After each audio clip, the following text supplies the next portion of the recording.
What's up guys, Matt back again, and this is the Ichiban Kuji Dragon Ball Super Superhero, and in today's video we'll be reviewing the entire set. Before we dive into the video, please remember to subscribe and hit the bell, like the video, comment your thoughts down below for us to discuss, follow me on my socials, and consider becoming a YouTube member to enter into our monthly giveaways and Discord server so our community can help you on your Dragon Ball figure collecting journey.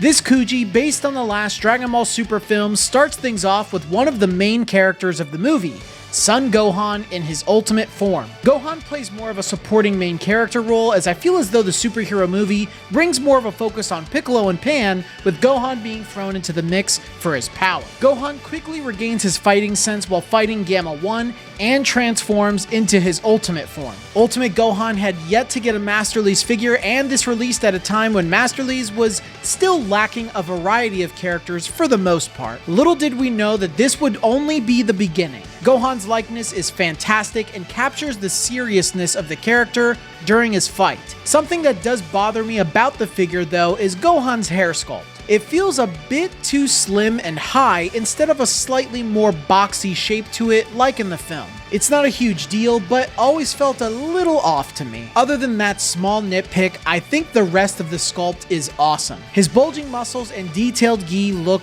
great. Gohan has a great amount of paint and shading along the figure, with shading on his skin and gi. Gohan is a perfectly sized figure as well that will scale with the majority of your Master Lee's collection. He's currently the only Ultimate Gohan we have in Master Lee's, and I do hope he'll get a Z version to accompany him soon.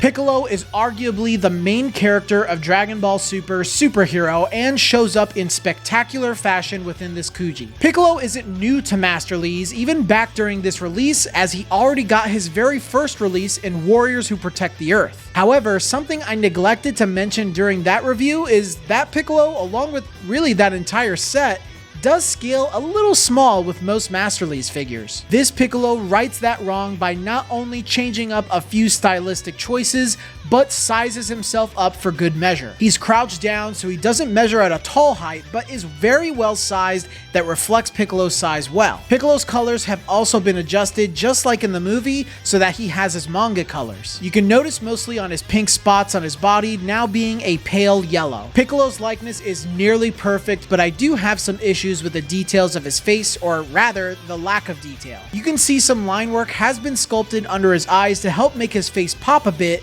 but they neglected to color or paint them in. Because of that, it becomes a lot harder to notice these details, and ultimately it makes Piccolo's likeness fall a bit short. I don't want anyone to think that I find this figure bad in any way. He's a solid, safe Piccolo figure, is very affordable, and fits well into any collection.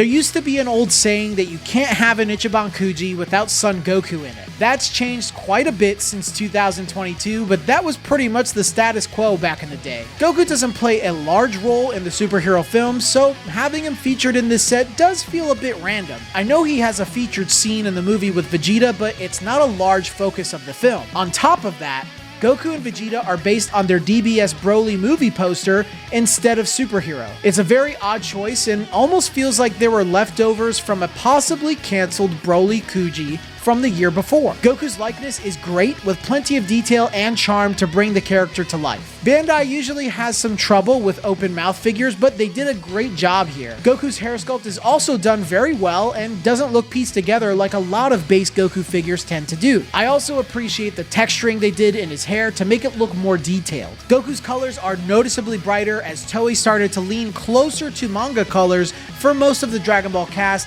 ever since the Broly film. I will say that I don't think the quality of the paint holds very well in this Goku and could have used a better palette and shading to make him pop a bit more. It almost looks too pale to me. He does have some shading on his gi and skin, which I still do appreciate. His size and scale is very good as well, which is pretty standard for this master release. This Goku is nothing crazy or remarkable, but it is a solid and affordable Goku figure. If you can't get something like the Strong Chains version or you're looking for a DBS Goku, then this could be an easy pickup for you.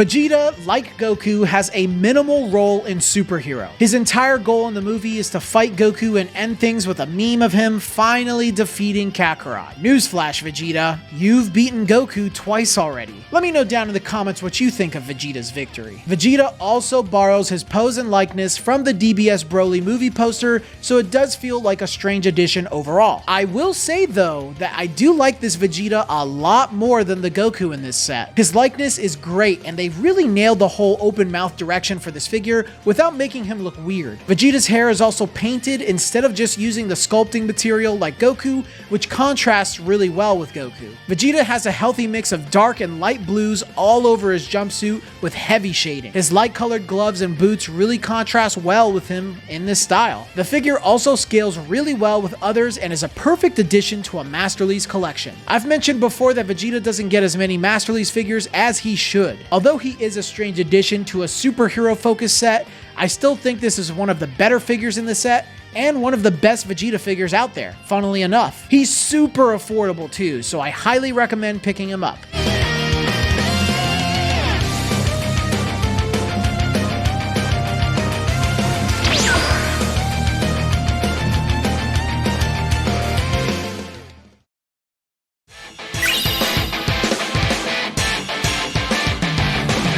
With a new Dragon Ball movie comes new characters, and in this film, we got Gamma 1 and Gamma 2, two new androids to the Dragon Ball world that were incredibly charming and flamboyant in their superhero personification. Gamma 1 is the more serious and stern of the two brothers, which I believe was captured well within this figure. The figure itself is based on his render for one of the promos for the film, and I think Bandai did a great job capturing it. Gamma 1's likeness is pretty simple and done great. The great thing about the Gammas is that their designs are very simple, so it's not difficult for them to portray. Gamma 1 does feel a bit lighter than the other figures in this set, but I think that's mostly due to his slim body. The cape on his back is slightly flexible, which does add to the realism of the figure. Gamma 1 does have subtle shading applied onto him, mostly seen on his yellow suit. His entire paint style is pretty unique, as they mixed a few different types of finishes on the figure. The suit looks traditionally painted and shaded, as does the cape, while the boots are more of a shiny, glossy look, and their metallic skin has a rustic look to it. Gamma 1 may not be extremely popular, but was welcomed alongside his brother positively within the community. He's a new character to the Dragon Ball Masterlies series, and I highly recommend him,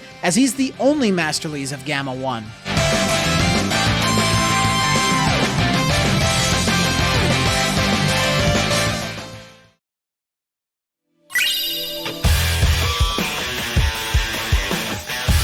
With Gamma 1 being in the set, you'd have to include Gamma 2. Gamma 2 is my favorite of the two brothers since he came across as the more carefree and quippy brother. His dialogue with Piccolo throughout the movie was really enjoyable, and his noble sacrifice was a highlight of the film. I really like this Gamma 2 figure, but there are a few slight issues with it. I understand recycling his brother's sculpt and changing the head was an obvious thing to do, but it would have been nice to see them striking one of their hero poses instead. What's worse is that Gamma 2 is also based on his movie promo render like his brother, but both arms should have been positioned at his hips instead of just one. It's not a big deal, but something I did notice. None of that is really a glaring issue. Gamma 2 is likely a figure you're going to grab alongside Gamma 1 for pretty much the same reasons, which does beg the question as to why Bandai didn't just bundle these two characters together. Something I'll be repeating in just a few minutes here.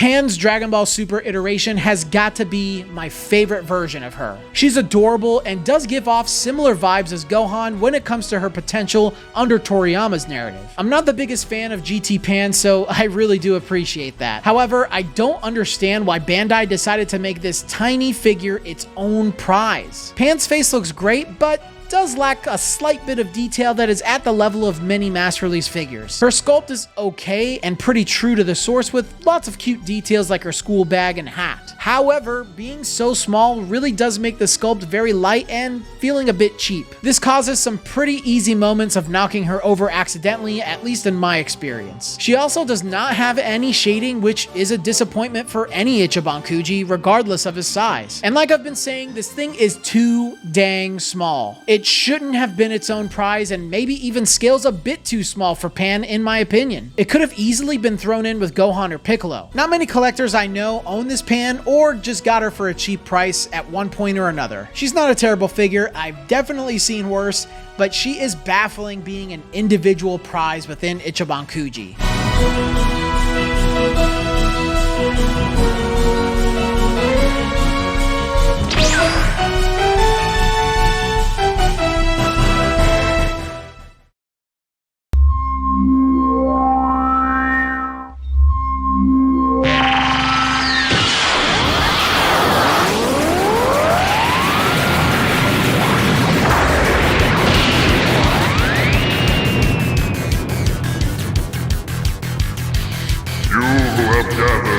Seven Dragon Balls. I shall grant you any one thing from among these. Farewell.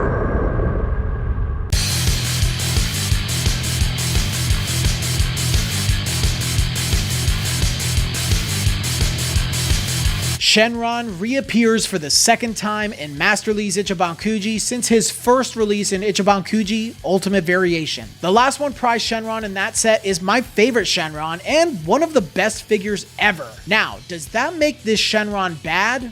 Not at all. This one is just as perfect as the last Shenron and makes a few notable differences that actually makes it fun to pair him alongside the previous release or display him on an alternative shelf. This Shenron reuses most of the body of the previous one, but gets an entirely new head sculpt. Shenron is roaring as he twists and flies towards the sky, almost like he was just summoned from the Dragon Balls. Another major difference is that this Shenron is colored with a darker underside, but brighter, more saturated green scales. I prefer the more muted and realistic colors of the previous one, but either one can work depending on your preference. The absolute size and detail of this figure is great. My only gripe is that it's another Shenron, so those that already own the previous version may not want to grab it. However, on the other hand, he is an alternative, more affordable Shenron for those that may have missed the first one. While Shenron does play a role in the superhero film, he's not really a huge focus of the movie, so I'm not sure if it was necessary to get him in this Kuji. Either way,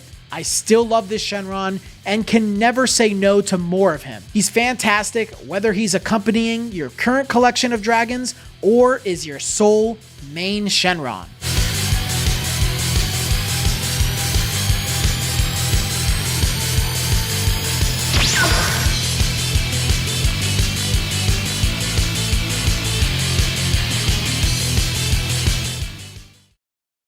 So those are my thoughts on Ichiban Kuji, Dragon Ball Super Superhero. This set is a little bit slept on, if I'm being honest. It's not really remarkable in any sort of way. A lot of the figures are safe, a lot of the characters are safe picks, but because of the sheer variety of the set, and if you're a big fan of the superhero movie and its affordability, I think this is a great set, especially for beginners walking into Ichiban Kuji. But those are my thoughts, guys. Thank you for making this far into the video. If you did, please drop a like, leave a comment down below. Let me know your thoughts on this set or any figures that you have in this set. Of course, thank you to all of our Discord members. If you haven't subscribed yet, by the way, please hit the subscribe button. Join our growing community, and if you want to go even further beyond, you can become a Discord member starting at $3 in our YouTube membership. If you want to get into our monthly giveaway, we'll be giving away a Crane figure for our $10 members. We'll be giving away an Ichiban Kuji figure for our $15 members, and of course, an entire Ichiban Kuji set every month for our $20 members. So, of course, if you guys want to jump in, go ahead and join our Discord server, become a YouTube member today, yada, yada, yada, all that great stuff. Thank you, everybody, for supporting, and I think that's all I've really got for you guys today. But until the next video, guys, I will see you all later.